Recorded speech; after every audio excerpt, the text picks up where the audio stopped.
Sa Mount Mayaboko, nagtatanong si Naruto kung aatake ba ang Akatsuki sa Konoha para lang hanapin siya, pero tinitiyak ni Fukasaku na hindi mangyayari yon. Kahit pa mangyari, magsasabi si Kosuke, ang messenger toad, sa kanila. Nagdesisyon si Fukasaku na simulan ng pagsasanay sa pangatlo at huling hakbang sa paggamit ng Sage Mode sa laban, ang pag-fuse kay Fukasaku sa balikat ni Naruto. Sa Konoha, pinaalerto ni Danzo ang kanyang Anbo Root Unit na magtatago sila sa ilalim ng lupa hanggang matapos ang pag-atake ni Pain. At sinabi pa niya na hindi sila magbibigay ng suporta dahil ang krisis ng Nayon ay magdudulot ng kanyang promosyon bilang Hokage, kaya't anumang casualty ay ituturing na sakripisyo para sa mas malaking kabutihan. Samantala, nagpapatuloy si Inoichi sa pag-iinteroga at pagsisiyasat sa isipan ni Yudechi, at nakatagpo siya ng isang alaala kung saan si Yudechi at Ryusui ay naghatid ng isang katawan kay Conan na dapat ibigay kay Pain. Inaatake ng Animal Path ni Pain ang Konoha Torture and Interrogation Force at nagsummon ng Giant Rhino para sirain ang gusali. Nakikilala ni Inoichi ang Rhino bilang katawan na nasa alaala ni Yudechi, kaya tumakas sila ni Ino at Shizune na pinrotektahan ni Katsuyo. Si Shizune, bagamat, ay nagtataka kung paano nakakagawa ng summon ng Pain na ito kahit na natalo na ni Jiraiya ang isa na may ganoong kakayahan. Nagdesisyon sina Ibiki at ang iba pang mga Anbo na subukang talunin ang Animal Path na nagsummon ng Giant Ox, Giant Multi-Headed Dog, at Giant Snake-Tailed Chameleon. Sinubukan ng Anbo na talunin ang aso, pero nakatakas ito at nagpatuloy sa pangwawasak. Nagtrap si Ibiki ng Giant Rhino gamit ang kanyang summoning, Iron Maiden technique habang kinakalag ang Animal Path at nagsummon ng isang torture chamber. Sinubukan niyang gamitin ang sakit para makuha ang impormasyon pero napansin niyang malamig at parang bangkay ang katawan ng Path. Madaling nakatakas ang Path mula sa mga gapos at sinabi ni Pain kay Ibiki na malalaman niya kung ano ang tunay na sakit at nagsimula itong gamitin ang tiyan bilang daan para mag-summon ng Giant Drill Beak Bird.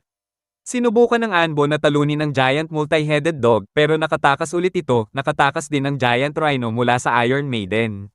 Sa Mount Mayaboko, sinubukan ni Fukasaku na mag-fuse kay Naruto pero tinanggihan siya ng Nine-Tailed Fox kaya't napilitan si Naruto na maghanap ng ibang paraan para makakuha ng natural energy habang naglalaban. Napansin ng Team Abiso ang pinsalang dulot ni Pain sa kanilang nayon habang si Konohamaru ay nagdesisyong makisali sa laban gamit ang bagong teknik na itinuro sa kanya ni Naruto. Pagkatapos sabihin ni Shikamaru kay Naruto na oras na para maging guro, nagdesisyon siya na turuan si Konohamaru ng Rasengan. Habang ipinaliliwanag ni Naruto ang tatlong hakbang ng proseso, akala ni Konohamaru ay bagong sexy technique ito, pero sinabi ni Naruto na isang malakas na technique ito na A-rank.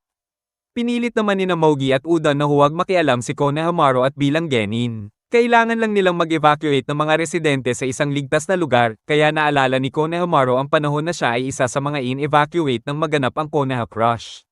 Habang tumutulong si Konohamaru sa pagliligtas ng isang matandang babae mula sa mga guho, nakita niya ang dalawang Chunin na inaatake ng Naraka Path na tinatanong sila tungkol sa kinaroroonan ni Naruto at pinagtatanggal ang mga dila ng mga hindi nagsasabi ng impormasyon. Nang hindi sinasadyang mabanggit ang kinaroroonan ni Naruto, nagsimulang magtangka ang Naraka Path na lapitan siya. Nakipaglaban kay Pain ang guro ni Konohamaru na si Abiso upang bigyan ng oras ang kanyang estudyante para tumakas. Hindi makagalaw si Konohamaru dahil sa takot at nakita niyang tinalo si Abiso ni Pain na nagbanta na papatayin si Abiso kung hindi ito magsasabi ng impormasyon tungkol kay Naruto. Sinabi ni Abiso kay Pain na noong una niyang nakilala si Naruto, inisip niyang makakaistorbo ito sa pagsasanay ni Konohamaru, ngunit pinatunayan ni Naruto na siya ay isang shinobi na may mga aral na maipapasa kay Konohamaru na hindi niya magagawa. At hindi niya ipagkakalat ang impormasyon tungkol sa kapwa shinobi ng Konoha kay Pain. Nagdesisyon si Pain na patayin si Abiso dahil sa pananahimik nito, ngunit niligtas siya ni Konohamaru na magtapon siya ng kanay sa braso ng Naraka Path. Madali lang nasupil ng Naraka Path si Konohamaru at tinawag ang King of Hell upang kunin ang impormasyon tungkol kay Naruto. Ngunit ipinakita ni Konohamaru na isa lang siyang shadow clone at ang tunay na Konohamaru, kasama ang isa pang shadow clone, ay tumakbo at tinamaan ang Naraka Path sa tiyan gamit ang Rasengan na ikinagulat ni Abiso at napaisip kung paano at kailan natutunan ni Konohamaru ang teknik na ito. Sinabi ni Konohamaru sa Naraka Path na ang pangalan niya ay Konohamaru Sarutobi at huwag kalimutan ito. Sa Mount Mayaboko, sinubukan ni Naruto tumakbo habang kumukolekta ng natural energy upang subukan kung makakakilos siya at ma-activate ang Sage Mode, pero nabigo siya.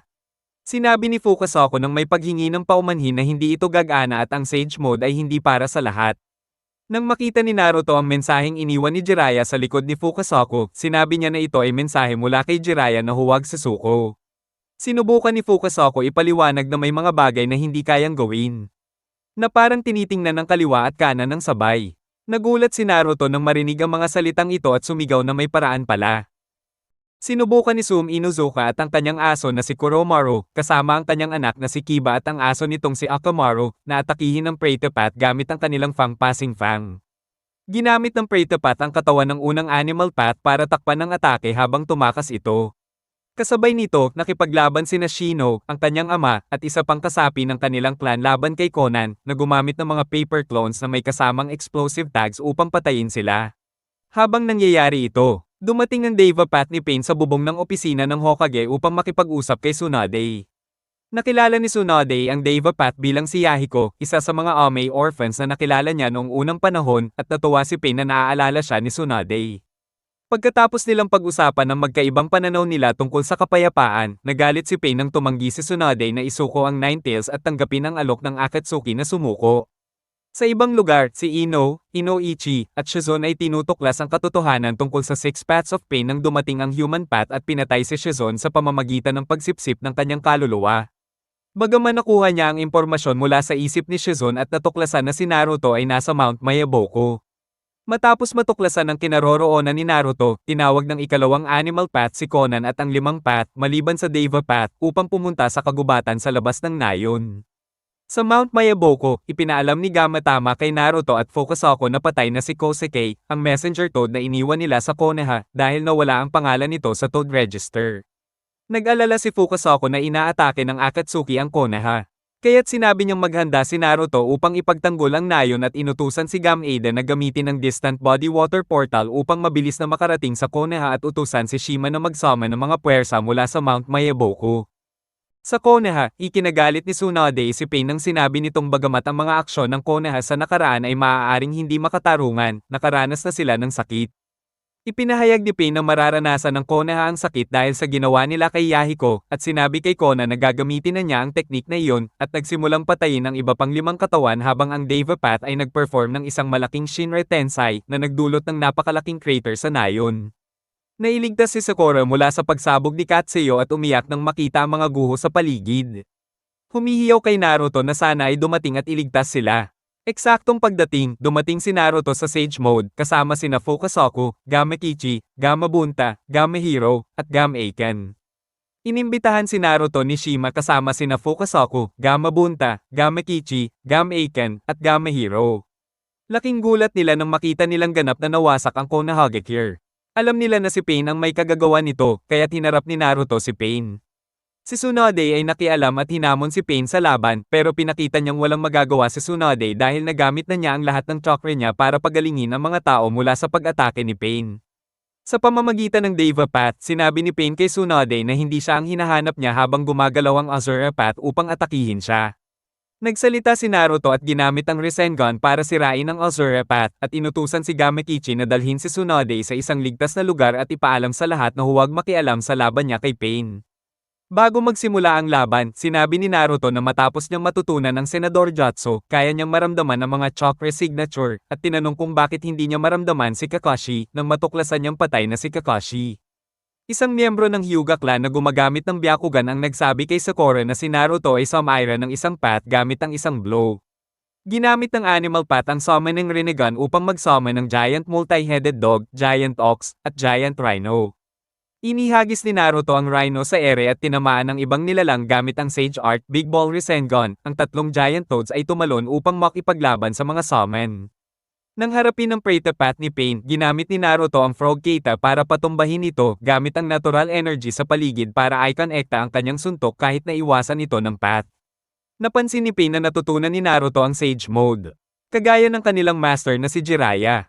Nabulabog si Naruto nang malaman niyang si Pain pala ay disipulo ni Jiraiya. Sinabi ni Pain na bilang mga kapatid na estudyante, dapat pareho sila ng pananaw sa kapayapaan, na kinasasangkutan ng pagpapakasakit ng buhay ni Naruto at pagbigay ng Ninetales para sa layuning iyon. Galit na tinanggihan ni Naruto ang ideolohiya ni Pain at tinanong kung itinuturing ba niyang ang pagkawasak ng Konoha ay isang anyo ng kapayapaan. Nang matapos ang tanong, nagsimula siyang magbuo ng wind release, Rasen Shuriken. Ipinasa ng shinobi ng Hyuga kay Sakura na gumawa si Naruto ng Chakra Shuriken, at napansin ni Sakura na ito ay ang double-edged Rasen Shuriken, ngunit sa halip na itulak ang Rasen Shuriken ng pisikal, inihagis ito ni Naruto sa apat na natitirang path. Inihagis ni Naruto ang Wind Release Rasen Shuriken sa 5 path ni Pain na sinubukang umiwas mula sa saklaw nito. Pero, pinalawak ni Naruto ang Rasen Shuriken sa huling sandali at nasira ang human path ni Pain. Pagkatapos nito, napansin ni Pain na ang senjutsu ni Naruto ay nagsimulang maglaho. Alam ni Pain na hindi kayang labanan ni Naruto ang natitirang apat dahil lahat sila ay may parehong rinnegan na pananaw, kaya gumawa si Shima ng ulap ng alikabok para itago ang paningin ni Pain. Ginamit ni Fukasaku ang kanyang senjutsu para ihagis si Gamabunta sa direksyon ni Naruto, at nilulo ng Giant Toad si Naruto pati na ang Animal Path ni Pain. Dahil hindi makita ng ibang path sa alikabok at hindi makita ng animal path sa loob ng bibig ni Gamabunta, ginamit ni Naruto ang natirang senjutsu niya para gumawa ng spiraling serial spheres at tinamaan ang animal path na sinira ito. Pagkatapos, niluwa ni Gamabunta ang wasak na path pati si Naruto na walang Sage Mode dahil naubos na ang natural energy niya. Sinimula ng Deva Path na atakihin si Naruto na iniisip niyang madali na ang laban dahil wala na si Naruto sa Sage Mode. Inihagis ni Naruto ang kanyang scroll kay Fukasaku na nagsummon ng shadow clone ni Naruto na nag-iipon ng natural energy sa Mount Mayaboko. Pagkatapos, tinanggal ni Naruto ang clone at inabsorb ang senjutsu nito, bumalik siya sa Sage Mode at itinuloy ang laban kay Pain. Ipinaliwanag ni Fukasaku kay Shima na dahil hindi nila kayang magsama ni Naruto dahil sa pagtanggi ng Nine Tails. Naisip ni Naruto ang malikhaing solusyon para malampasan ang 5 minutong limitasyon ng Sage Mode. Gumawa si Naruto ng isa pang Rasen Shuriken at inihagis ito sa Deva Path dahil sinabi ni Katsuyo kay Naruto na hindi na siya makagamit ng mga teknik sa mga oras na iyon. Pero, inabsorb ng Preta Path ang teknik. Nagtataka si Naruto kung paano nakakagalaw ang Preta Path dahil tinamaan niya ito gamit ang Frog Keita at napagtanto niyang ang Outer Path ni Pain ay kayang buhayin ulit ang mga katawan gamit ang King of Hell na teknik. Alam niyang ang tagumpay niya ay nakasalalay sa pagkawasak ng Outer Path kaya gumawa siya ng plano. Gumawa si Naruto ng 2 shadow clone at pinagawa silang magbuo ng Rasengan sa bawat kamay at pinagawa ang mga clone ng isang pellet ng pulang usok. Ang isa sa mga shadow clone ay naging Rasen Shuriken habang ang isa pang clone ay inihagis ito sa direksyon ng Deva Path. Dahil alam niyang aabutin ito ng Preta Path at susubukang i-absorb. Ang pekeng Rasen Shuriken ay mabilis na bumalik sa shadow clone form nito bago maabot ng Preta Path at dahil ang kahinaan ng path na iyon ay ang mga pisikal na atake, madali itong tinalo. Pagkatapos, inihagis ni Naruto ang totoong Rasen Shuriken sa pulang usok patungo sa Deva Path na wala nang nagbabantay sa harap niya. Pero, naibalik ni Pain ang kanyang mga kakayahan at ginamit ang Shinra Tensei para itulak at mawala ang atake. Kahit na, ang tunay na Naruto na tumalon sa ere sa ilalim ng usok ay bumagsak sa Outer Path at ginamit ang spiraling serial spheres para sirain ito na nagbigay gulat kay Gamabunta, Fukasaku, at Shima. Ang Naruto na umatake sa Preta Path ay naghanda na patumbahin ito, pero si Pain, na nakapagamit na ng 5 segundo, ay ginamit muli ang Shinra Tensei para itulak si Naruto at ang kanyang shadow clone, pati na si Gamabunta, Gamehiro, at Gameiken. Nang matalo ang 3 Giant Toads, naiwan si Naruto para labanan ang 2 natitirang paths mag-isa. Nagsimula maghanda sina Fukasaku at Shima ng kanilang genjutsu para magamit ni Naruto ang 5 segundo na interval ni Pain. Ginamit ng Deva Path ang Banshou Tenen para hilahin si Naruto papunta sa kanya habang ang Preta Path ay hinahawakan siya. Na-deactivate ang Sage Mode ni Naruto nang simulan ng Preta Path na i-absorb ang kanyang chakra. Napagtanto ni Naruto na kung hindi siya makagalaw, maganda na iyon, kaya tumayo siya at nagsimulang mag-ipon ng natural energy na kinuha ng Preta Path. Pero, kinain ito ng sobra kaya't naging frog statue ito at tuluyan ng nawasak. Naiinis at naguguluhan na inabot siya ng ganitong sitwasyon, ginamit ng Deva Path ang Banshou Tenen para hilahin si Fukasaku at pinatay siya. Si Naruto, na sinubukang hulihin ng Toad, ay nahulog sa lupa nang itusok ni Pain ang kanyang mga kamay gamit ang kanyang Black Pole, pinapalakad si Naruto. Nang matrap ang Jinchuriki, sinabi ni Pain na ang mundo ay makakaranas ng tunay na sakit, pagkatapos nun ay magkakaroon ng kapayapaan.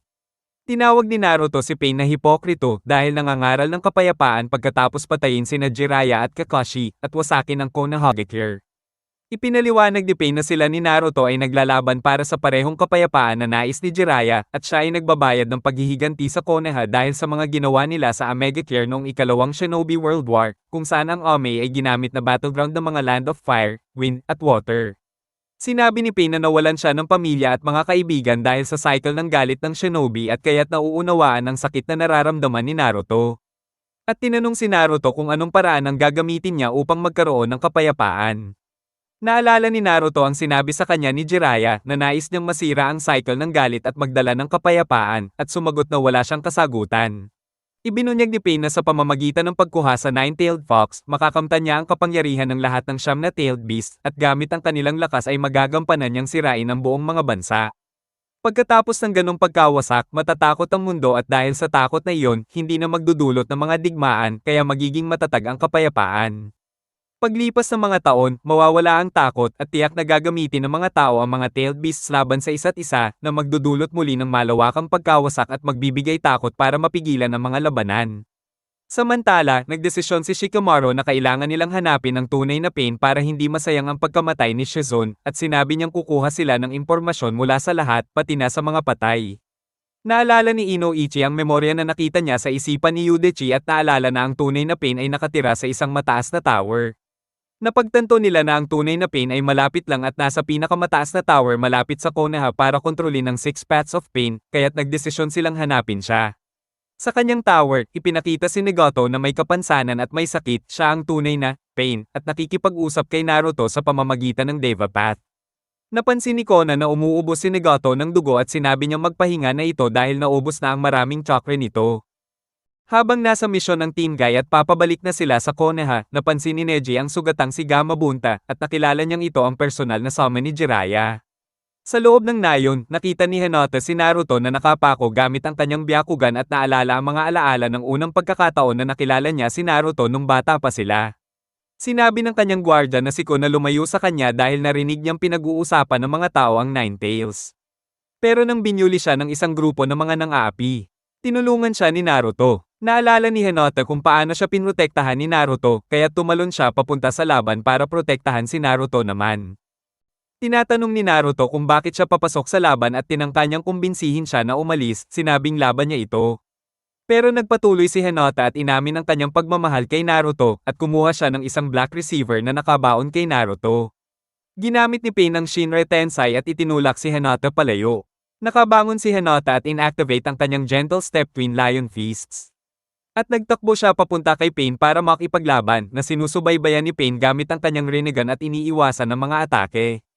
Pero nung nagsimulang umubo ng dugo si Nagato, nawalan siya ng konsentrasyon sandali, kaya nahanap ni Hinata ang pagkakataon at nakapaghulog ng isang suntok. Nakita ni Hinata ang malabo at dazed na si Pain, kaya kumuha siya ng isa pang receiver, pero itinutulak siya palayo ni Pain at ipinapalipad siya sa ere. Pagbagsak ni Hinata sa kabilang bahagi ng crater, nagsimulang dumyugo ang kanyang ulo. Si Naruto ay sumigaw ng malakas para sa kaligtasan ni Hinata, habang si Hinata ay dahan-daang gumapang papunta kay Naruto, na naaalala ang mga pagkakataong pinuri siya ni Naruto sa laban nila ni Neji, at sinabi niyang gusto niya ang mga taong katulad niya. Habang papalapit siya kay Naruto, tinanong ni Pain kung bakit niya lalabanan siya o sisimulan na iligtas si Naruto kahit alam niyang mamamatay siya. Sagot ni Hinata na hindi siya susuko kasi iyon ang kanyang nindo na ikinagulat ni Naruto. Ginamit ni Pain ang Shinra Tensei at ipinadala si Hinata pataas sa ere at ibinagsak siya pababa. Pagbagsak niya sa lupa, dumapa ang lupa sa lakas ng impact at kinuha ni Pain ang kanyang espada at itinusok ito kay Hinata na parang pinatay siya. Nang makita ni Naruto ang dugo na tumutulo mula sa kanya, sinabi ni Pain na ganito rin ang nangyari sa kanyang mga magulang, pinatay ng mga shinobi mula sa Konoha. Galit na galit dahil sa malamig na pagpatay ni Pain kay Hinata, pinakawalan ni Naruto ang kapangyarihan ng Nine-Tailed Fox at pumasok sa kanyang version 2 form. Pagkatapos parang namatay si Hinata kay Pain, nagalit si Naruto, kaya't nagbago siya at naging 4 na buntot. Gumawa ang Nine-Tails ng isang twister na nawala ni Pain gamit ang Shinra Tensei.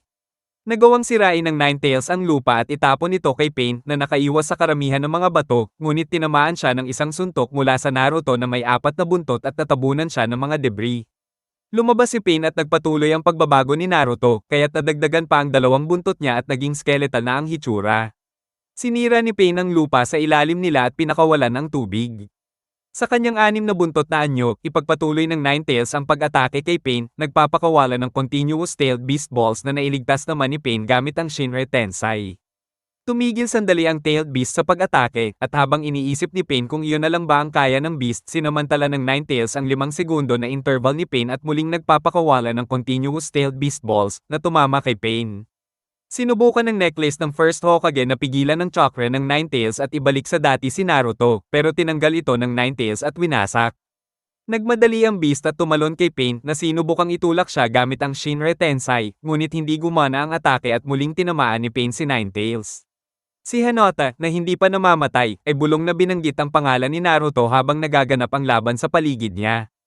Pumutok ang tailed beast ball ng Ninetales na tinangkang salagin ni Pain gamit ang Bansho Tenen. Gamit ang Byakugan Niko, tinawagan ni si Sakura at sinabi niyang pumasok na si Naruto sa kanyang 6 na buntot na anyo. Nagdesisyon sina Sakura at Katsuyo na paalisin ang ibang mga tao sa Konoha dahil hindi kayang kontrolin ni Naruto ang kanyang pagbabago. Sa labas ng bayan, sina Yamato, Sai at Anko ay nasa misyon para hanapin si Kabuto nang makita ni Yamato ang isang kanji na nasunog sa kanyang kamay. Napagtanto niyang pumasok si Naruto sa 6 na buntot na anyo at nasira na ang necklace, kaya't iniwan ni Yamato ang grupo at sinabi niyang may emergency na kailangang tapusin sa Konoha. Samantala, nagsimulang tumakas si Pain mula sa labanang iyon habang hinahabol siya ng 6 na buntot na beast. Nagpapakawala ang Ninetales ng Ninetales Beam kay Pain na tinangkang salagin gamit ang Shinra Tensei. Sa kanyang tower, nag-isip si Nagato na malapit na sa kanya ang Deva Path upang magamit ang Chibaku Tensei. Ginamit ni Deva Path ang lupa upang gumawa ng isang buwan na parang sphere na hinihila ang 6 na buntot na si Naruto at ikinulong siya doon. Ngunit nagsimula magdugo ang ilong ni Nagato dahil sa teknik. Tinanong ni Conan si Nagato kung bakit siya gumawa ng ganong kalaking orb at sinabi ni Nagato na ang kalaban nila ay ang Ninetales, kaya't kailangan niyang gawin ito upang makapture ang beast. Nainis ang beast, lumabas ang 8 buntot at nagsimulang basagin ang sphere. Sa kanyang subconscious, iniisip ni Naruto kung wala siyang kasagutan sa tanong ni Pain kung paano makakamtan ang kapayapaan, at pinapayuhan siya ng Nine-Tailed Fox na alisin ang seal na nagtatali sa kanya, sinabing kung bibigyan siya ng buong kontrol sa katawan ni Naruto, tutulungan siya nitong patayin ang mga nagdulot ng sakit kay Naruto. Si Naruto, na nahulog sa impluwensya ng Fox, ay nagbabalak na mag-sprout ng 9 na buntot habang si Yamato, na naalerto ng kanji sa kanyang palad, ay nagtataka kung paano umabot sa ganito kalayo ang pagbabago ni Naruto. Nang magpatalo si Naruto sa kalooban ng Ninetales at pinipilit tanggalin ang seal at pakawalan ng Fox, dumating ang 4th Hokage at pinatigil ang impluwensya ng Fox kay Naruto, at tinawag si Naruto sa pangalan.